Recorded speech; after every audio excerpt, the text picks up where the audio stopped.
Sports की खबरों की जानिब पाकिस्तान सुपर लीग PSL 6 के दूसरे मरहले के 2 मैचेस आज खेले जाएंगे। PSL सीजन 6 में आज का पहला मैच शाम 6 बजे मुल्तान सुल्तान्स और कराची किंग्स के दरमियान खेला जाएगा। दोनों टीमें पॉइंट्स टेबल पर बिलतरतीब 5वें और पहले नंबर पर विराजमान हैं। PSL का आज का दूसरा मैच रात 11 बजे शुरू होगा, जिसमें लाहौर कलंदर को पेशावर ज़ल्मी का चैलेंज दरपेश होगा। पेशावर ज़ल्मी की टीम 6 पॉइंट्स के साथ इस वक्त दूसरे नंबर पर मौजूद है।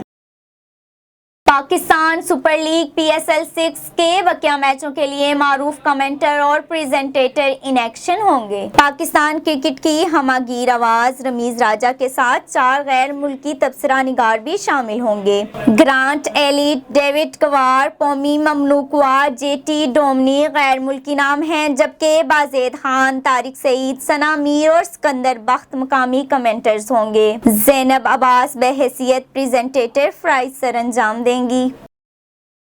कौमी क्रिकेटर जुनैद खान ने अपने मदाहों से कहा कि कुछ दिलचस्प आने वाला है और यह कहकर अपने मदाहों को कश्मकश में मुब्तला कर दिया। मारूफ क्रिकेटर जुनैद खान ने हाल ही में समाजी राब्ते की वेबसाइट ट्विटर पर अपनी तस्वीर शेयर की, जिसके साथ उन्होंने मदाहों को खिताब करते हुए लिखा कि मेरे साथ रहिएगा, कुछ नया और दिलचस्प आने वाला है। कौमी क्रिकेटर की ऑफिशियल ट्विटर अकाउंट से किए गए ट्वीट ने मदाहों के जहनों में कई सवालात को जन्म दिया। सारिफीन का ख्याल है कि कौमी क्रिकेटर अब शोबिस की दुनिया में अदाकारी के जौहर दिखाने को तैयार हैं।